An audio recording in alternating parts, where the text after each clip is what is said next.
This is a venture based on integration of natural, cultural and human resources and needs, and then with technology.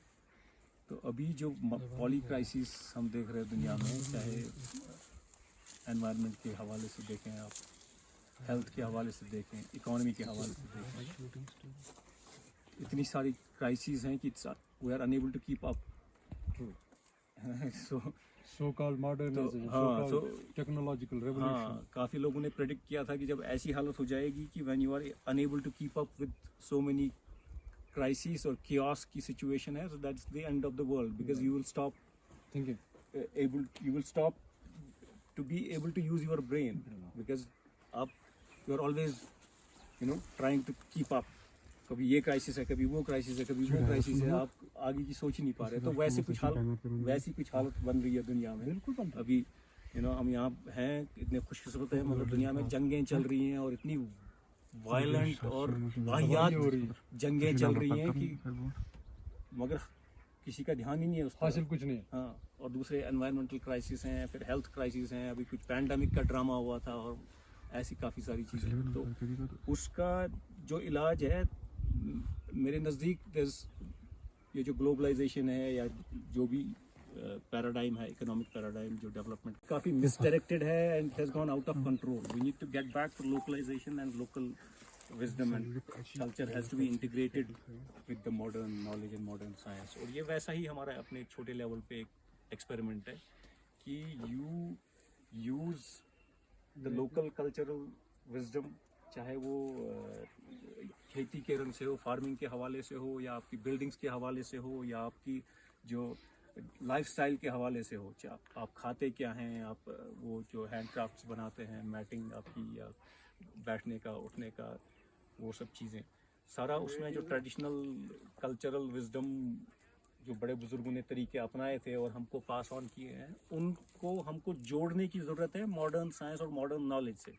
अभी अगर आप cutting edge science को देखेंगे तो it now agrees with our cultural wisdom कि इंसान एक special creation है ना. पहले बीच में जब हम स्कूल गए थे तो हमको बोला गया था कि इंसान बंदर से कम होंगे. हाँ, तो उससे हम लोग कंफ्यूज हो गए और वो बेसिकली डिज़ाइन ही था हमको कंफ्यूज करने के लिए. तो नाउ जो कटिंग एज साइंस है, that now agrees with our cultural wisdom कि नहीं, I mean the capacity a human being has is unmatched, और ऐसा कोई और क्रिएचर नहीं है नेचर में. तो हमारी जो कैपेसिटी है, हमारी जो कैपेबिलिटी है, we are meant to solve problems, we are meant to take on challenges, we are equipped to do that. तो वो आई थिंक बेसिक शिफ्ट हमको अपने जहन में लाने की ज़रूरत है. अब आप लोग टूरिज्म में इंटरेस्टेड है तो मैं आपको छोटी सी गुजारिश करूँगा कि योर प्लेस, चाहे आप गांव की बात करें, पूरे किश्तवाड़ डिस्ट्रिक्ट की बात करें, या आप अपने घर की बात करें, या आप अपने छोटे से वेंचर की बात करें, your place will become what you are. तो आप पहले ये सोचें कि आप कौन हैं और आप कहाँ जाना चाहते हैं और आप क्या बनाना चाहते हैं. क्योंकि आप अगर सीधा बिजनेस में कूदेंगे ये तय किए बिना कि मैं कौन हूँ और मुझे कहाँ जाना है, तो फिर वो काफ़ी मुश्किल हो जाता है. उसमें काफ़ी सारे बिजनेस इसीलिए फेल होते हैं क्योंकि लोग वो रिपोर्ट बनाते हैं और उसमें ब्रेक इवन पॉइंट वो डिफाइन करते हैं कि इतना पैसा आएगा, इतना पैसा जाएगा, इतना लोन मिल जाएगा. वो रिपोर्ट वो कागज़ों पे वो टोटल कर लेते हैं और फिर लोन लेते हैं और फिर वो काम होता नहीं, वो डूबते हैं. तो अनफॉर्चुनेटली वो इसलिए होता है क्योंकि उन्होंने पहले अपना जहन तय नहीं किया होता है, अपने अंदर पहले अपने आप को नहीं तैयार किया होता है. तो अगर आपको किसी काम में कूदना है तो first of all figure out who you are, try to understand what you personally want, who do you think you are. अगर आपको गाँव से लगाव है, अगर आपको उस लाइफस्टाइल से लगाव है, तो बिल्कुल फिर उसमें आगे बढ़िए. तो बिजनेस और मार्केटिंग और ये सब चीज़ें ये अपने आप होंगी, मगर पहले जब आप खुद तैयार होंगे उसके लिए. तो अगर आप क्लियर नहीं है अपनी जगह, और तो फिर कुछ नथिंग विल वर्क. तो जैसे मैं बोल रहा था, your business, your home, your venture, your village, your district or your place will become what you are. So पहले अपने आप को उस हिसाब से तैयार करें, अपने जहन को तैयार करें So you have to have a clear understanding of who you are. You have to have clear goals कि आप कहाँ जाना चाहते हैं, 10 साल में, 20 साल में आप कहाँ पहुँचना चाहते हैं. And it doesn't mean कि आपको A to Z सब कुछ अभी मालूम होना चाहिए, मगर आपका लॉन्ग टर्म गोल क्लियर होना चाहिए कि this is where I want to be. फिर उसके बाद आप प्लान बनाते हैं मोटा मोटा कि 10 साल में अगर मैं यहाँ जाना चाहता हूँ तो 5 साल में मैं इधर पहुँचना चाहिए, 1 साल में मैं इधर पहुँचना चाहिए, 6 महीने में मैं इधर होना चाहिए, 1 महीने में मैं इधर होना चाहिए. तो आज मैं यहाँ हूँ तो आज मुझे कौन सा स्टेप लेना है. तो वो उसी से क्लियर होगा जब आपका गोल क्लियर होगा. तो who you are, then what you want, अपने गोल सेट कीजिए, then try to integrate your life जैसे हमने किया है. हमने अपना मेरा जो सारा अपना पर्सनल लाइफ का मिशन है, यहाँ हम फार्मिंग भी करते हैं तो फूड, यहाँ हम बिल्डिंग्स बनाते हैं रहने का, यहाँ हम बच्चों के साथ काम करते हैं, स्टूडेंट्स के साथ काम करते हैं. आप जैसे लोग काफ़ी सारे आते हैं, ओवरनाइट कैंप्स करते हैं, मल्टी डे रेजिडेंशियल कैंप्स करते हैं, एजुकेशनल ट्रेनिंग कैंप्स करते हैं, हम एंटरप्रेन्योरशिप पढ़ाते हैं. तो एजुकेशनल नीड्स और लर्निंग की जो नीड्स हैं वो भी यहीं पूरी होती हैं, खाने की भी पूरी होती हैं, रहने की भी पूरी होती हैं, फैमिली भी हमारी यहीं है वो भी यहीं पूरी होती है. तो हमारा जो लाइफस्टाइल है वो इंटीग्रेटेड है. तो ऐसा कुछ करने की कोशिश करें. तो हमारा हेल्थ भी we are taking care of our health also from the same place. हम अपनी फिजिकल फिटनेस भी हमारी फिट रहती है, खाना भी हमारा साफ़ है, नेचुरल ऑर्गेनिक है. तो सारे अपनी जो लाइफ की बेसिक ज़रूरियात हैं उनको इंटीग्रेट करके वेंचर को प्लान करें, ताकि फिर आपको किसी चीज़ के लिए उधर नहीं भागना है, किसी चीज़ के लिए उधर नहीं भागना है ना. सारी तो इस हिसाब से इंटीग्रेट करें अपनी लाइफ को, अपनी फैमिली को और अपने पर्सनल नीड्स को. अपना फोकस करने के लिए बाकी सारी चीज़ें हटा दें. जब आपने तय कर लिया this is what I want to do, तो get rid of rest of the things. Because आप ऑप्शंस रखेंगे 3-4 तो फिर आपका अटेंशन डिवाइडेड होगा. जब आपने तय कर लिया this is what I want to do, तो उसके ऊपर फोकस करने के लिए बाकी सारी चीज़ें हटा दें, अपने जहन से भी और अपने एनवायरनमेंट से भी, अपने फिजिकल एनवायरनमेंट को भी उस हिसाब से क्लियर करें. तो जब वो करते हैं तो फिर एक मैं आपको नुस्खा देता हूँ अपने तजुर्बे से कि if right now you are feeling कि आपने गोल तो है, चाहत तो है, you have a desire and you have a goal, but you feel like you can't do it. मैं आपको बोल रहा था हमको कुदरत ने बनाया है अशरफुल मखलूक़ात, we are the best creation of the universe. हमको किसी चीज़ की कमी नहीं है. All we need is the will to do it. तो जो गोल है, अगर आपको लग रहा है कोई आपको आपके थिंकिंग पैटर्न में आ रही है, कोई डाउट है, वरी है, फियर है, obviously all those things are real. हाँ, वो रियल है और वो आपको चैलेंज करने के लिए है, वो आपकी मदद करने के लिए है. इस लिहाज से they will help you prepare better. अगर आप डरते हैं तो आप थोड़ा देख के चलेंगे, आप अपने आप को प्रिपेयर करके चलेंगे. वरी है, ऐसी चीज़ें ये आपको हेल्प करेंगी. तो अगर आपको वैसी कोई चीज़ें आ रही है to counter them, use your imagination.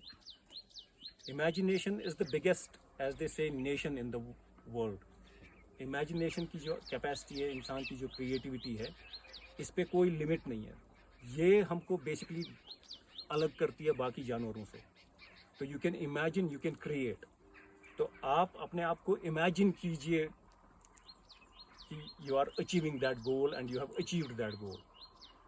Think about that goal कि when you achieve that goal how would you feel, what would you be able to achieve.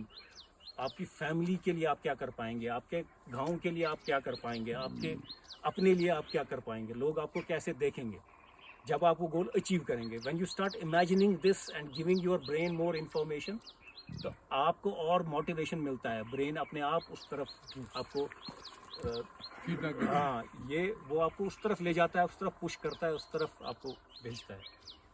तो ये अगेन हमारे ब्रेन का एक काम करने का तरीका है. The 2 basic functions of our brain are, one is to make sure we survive.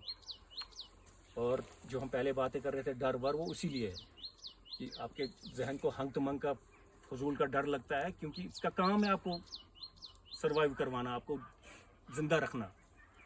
तो वो उसका पहला काम है. दूसरा काम है कि हमको कामयाब करना है, तो help us achieve our goals. मगर it will only help us achieve our goals when we give it the coordinates.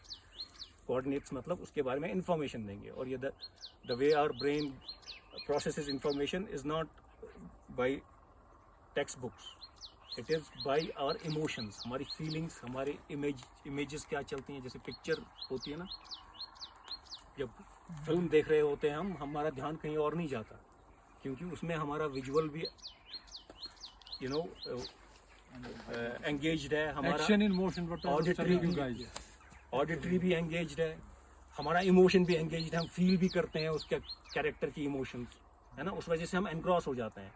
तो वो that's the language our brain understand. तो अपने आप को उस गोल अचीवमेंट के पोजीशन में इमेजिन करें and give that feeling, make it a movie and play it in your mind. So वो इमेजिनेशन आप यूज़ करेंगे तो आपको ये जो डाउट और वॉरी और फेयर के अननेसेसरी कुछ पैटर्न्स हैं, इनका यूज़ भी है।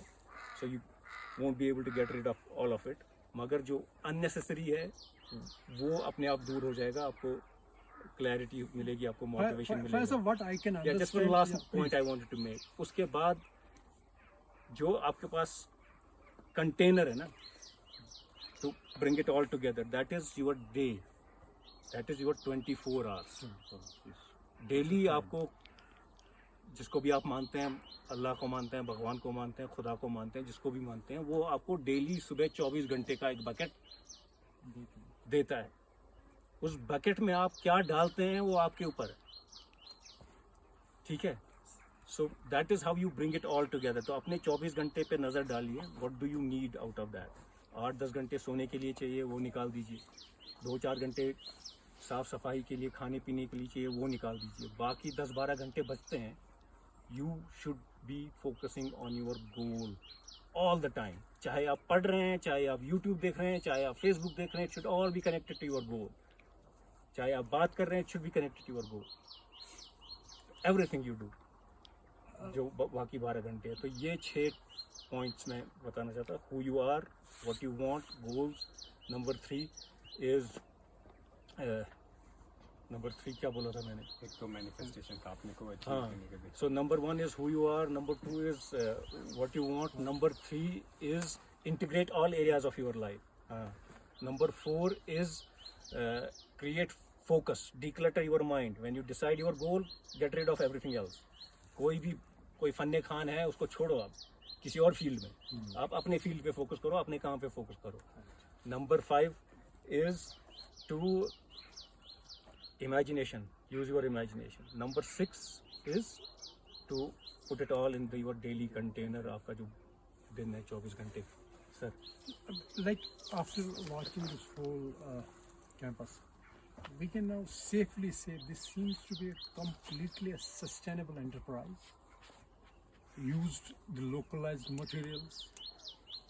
Nothing has been brought in from say outside the street or out, even outside the village. It seems to be. What kind of enterprise we are putting up? You'll suggest these kind of guys. Is this a kind of a replicate example one can do in their own areas? Like if we say about Vadvan, they have those typical type of wooden structures. They have typical kind of say the poultry farmers, desi local kantai timers with murgi. They have those goats. They have those localized. Do you feel this is the uniqueness they have, that they can just excel in it and then put that to the diaspora across India and across the globe, so they can lift their own tourism terms? बिल्कुल। I think ये जो हमने model बनाया है, it is basically to inspire younger people.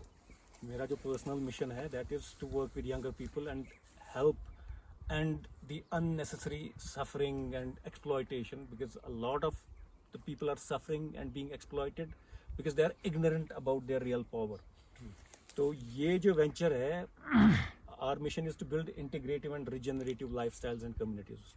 By that what I mean is, आप sustainability की बात कर रहे थे, तो मैं भी sustainability में interested हूँ personally from my childhood. जब से मैंने ये word सुना, that's fascinated me. मगर now I use the word regenerative. तो ये जो हमारा वेंचर है, इट इज़ हमारा जो एम है with it is not only to make it sustainable but regenerative. Regenerative meaning we should, sustainability में जो आइडिया था कि we should not damage things, we should pass on things to our next generation as we got them. Regeneration या regenerative approach का मतलब है we are meant to, as I was saying, we are meant to take on challenges. We are We meant need to to solve add on. problems. We need to improve things. True. हमने जैसे पाया, we should be able to present it to our future generations in a better position. True. That is what who we are. Yes, yes.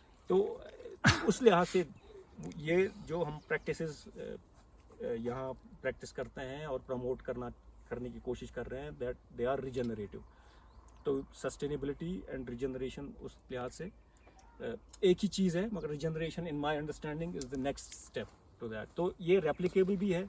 अब ये जो है replication का इसमें essential क्या है, अब आप एज इट इज़ इसी को उठा के कॉपी पेस्ट नहीं कर सकते हैं. अनफॉर्चुनेटली जो हो रहा है इस डेवलपमेंट के मॉडल में, you have to adapt it to that context. आप वर्ड वन में जाएंगे, वहाँ क्या मटेरियल अवेलेबल है आपको, वहाँ क्या एक्सपर्टीज़ है, कल्चरल एक्सपर्टीज़, वहाँ की कल्चरल विजडम क्या है, वो आपको अडेप्ट करनी पड़ेगी. आइडिया आप कॉपी कर सकते हैं, obviously this is replicable, the idea is replicable. Plus ये जो स्पेस है, this has universal appeal, because हम बात कर रहे थे इकोलॉजिकल एंटरप्रेन्योरशिप की. So we are taking into ecological resources and needs and values, and then we have cultural needs, resources and values. तो ecological तो same ही रहेगा हर जगह ही, but obviously the culture is different there. Yes. तो वो cultural element आपको अपना local उसमें add करना पड़ेगा. Other than that तो replicable है and easily, and we are also teaching it, we are promoting it. I teach ecological entrepreneurship not only as a subject but also in terms of how to build a venture and what kind of mindset to have to. Now you have this much of experience. How much you feel there's a acceptance in as far as the influx of tourists are concerned? How they are taking this kind? Are they nostalgic in life once they see this kind of environment, the camps? Do they feel that they belong to this place? Do they then hate the modernization, the hustle and bustle we have in cities, the kind of concrete monsters we have created across all the cities, be that Metropolis, be that Srinagar, be that Jammu, be that Gulmarg, anywhere in the country? Do you feel now once they reach here, once they return back with complete satisfaction, and they feel they have visited where they belonged actually, where their elders, where their generations have come from? Do they relate themselves? Yeah, almost everybody who comes here, number one, is surprised something like this exists in Kashmir, क्योंकि काफ़ी लोगों को ये उम्मीद नहीं होती है कि यहाँ ऐसे कोई एक्सपेरिमेंट है या ऐसा कुछ जगह मिल सकती है. नंबर टू, जो नेचर और कल्चर में जो एक ऑटोमेटिक चीज़ कुदरत ने रखी है, it helps U D stress automatically. आपके सबकॉन्शियस पे असर हो जाता है. आप कॉन्शियसली अगर आप रियलाइज भी ना करें, मगर आप ऑटोमेटिकली वो एहसास हो जाता है. And we have had people who have stayed here for months. We had somebody from Portugal who stayed on for 6 months. वो निकला ही नहीं. तो ऐसे भी लोग हैं who can afford to do that. But a lot of the people, the stresses that today's lifestyle sort of has on people. तो लोग आते हैं, दिन भर यहाँ बैठते हैं, अपना खाना पीना खाते हैं, उनके बच्चे खेलते कूदते हैं, वो अपना यहाँ वर्ड सॉन्ग सुनते हैं. तो शाम को वापस जाते हैं. It helps them destress and of course they relax and destress. And जब आप ऐसे एनवायरनमेंट में होते हैं, you also start automatically thinking out of the box. आपको नए नए आइडियाज आने लगते हैं. So this is helping expand people's mindset and broaden their perspective a little bit in terms of. ऐसी चीज़ें तो लोगों को पसंद है ही है. नेचर तो ऑफ कोर्स सबको पसंद आएगा, because we are natural animals. हम भी कुदरती है ना. हमको भी कुदरत ने बनाया, तो नेचर तो हमको ऑब्वियसली अट्रैक्ट करता है. तो मगर ये देख के लोगों को ऐसा लगता है कि doing something like this is possible, doing something different is possible. तो वो हमको बहुत अच्छा लगता है. तो from our side we appreciate this kind of a concept. It's so wonderful, remarkable concept, and that too in this kind of a place which is काफ़ी. आपको मैं एक साथ लास्ट पॉइंट, क्योंकि बिजनेस करना है, बिकॉज उसको सस्टेनेबल बनाना है. सस्टेनेबल ही नहीं, रिजनरेटिव बनाना है. मैंने भी इस चीज़ से काफ़ी स्ट्रगल किया, क्योंकि I also saw myself as a social worker when I started, and then I became an entrepreneur. तो इस जर्नी में हम जो इस तरह के लोग होते हैं जिनका ऐसा जहन होता है कि चीज़ों को इम्प्रूव करना है, एनवायरनमेंट की परवाह जो करते हैं, कल्चर की परवाह जो करते हैं, जो दूसरे लोगों की परवाह जो करते हैं, वो हेजिटेट करते हैं बिजनेस करने में, वो हेजिटेट करते हैं पैसा मांगने में। तो वो एक बहुत बड़ी अड़चन बन जाती है। जो वेल मीनिंग लोग हैं, अच्छे लोग हैं, जो अच्छा काम करना चाहते हैं, उनके लिए बिजनेस करने में। क्योंकि हमको जिस बैकग्राउंड से आते हैं, जैसे मैं पेजेंट्री बैकग्राउंड से आया हूँ, तो पैसे के साथ हमारा ये लव हेट रिलेशनशिप होता है ना। हमको चाहिए भी, पता भी है इसकी इम्पोर्टेंस, मगर हमको अच्छा भी नहीं लगता है। हमको ये भी बोला गया है कि money is the root of all evil, या हमारे बचपन में हमारे आसपास नहीं था उतना ज़्यादा, तो स्कैर्सिटी, कमी थी, तो वो हमारे जहन में आ जाता है कि पैसे की कमी है ना। तो ये चीज़ें हम पे असर करती हैं। तो make sure from the beginning you start putting your mindset about money right, कि money is an enabler, it's not evil. If you are a good person with lot of money, you will do good things. If you are a bad person with lot of money, you will do bad things. तो it's not about money, it's about you. तो तभी मैं कह रहा था पहले make sure who you are, वो clarify कर ले। और पैसा जितना ज़्यादा आएगा उतना ज़्यादा आप बेहतर अच्छा काम कर सकते हैं। तो इसलिए systems ऐसे बनाएं जैसे हम बनाने की कोशिश कर रहे हैं, कि यहाँ जैसे लोग आते हैं तो पहले ही उनको इंट्रोडक्शन मिले कि this is a business, this is not a social work. क्योंकि काफ़ी लोग उस माइंडसेट से भी आते हैं जो यहाँ आके उनको लगता है ये तो ऐसी सोशल एंटरप्राइज है जिसमें पैसा देने की क्या ज़रूरत है, या उनको चाय 30 रुपए की पिलाएंगे, वो कहेंगे 30 रुपए तो महंगा है ना। तो ये कुछ चीज़ें लोगों को लगता है। तो इसलिए पहले से ही ऐसे सिस्टम लाएं कि आप अच्छा काम करना चाहते हैं, वो सब चीज़ें उसमें रखें, मगर साथ में be sure that you are communicating clearly and communicating right and creating systems where you are able to charge money and ask for money. वो हेजिटेशन भी है। So far away from Srinagar, the main town of Kashmir, no?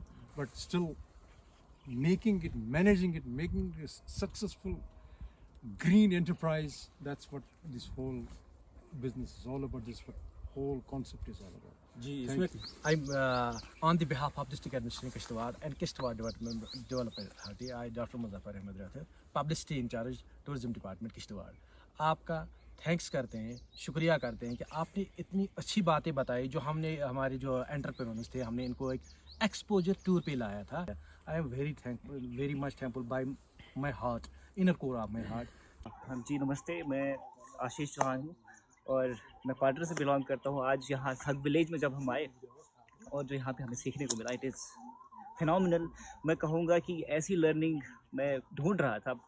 कहीं हम books में पढ़ते थे जैसे think and grow rich, rich dad poor dad, लेकिन जब सर की बातें सुनी तो ऐसा लगा सब चीज़ों का डिस्टिलेशन हो रहा है।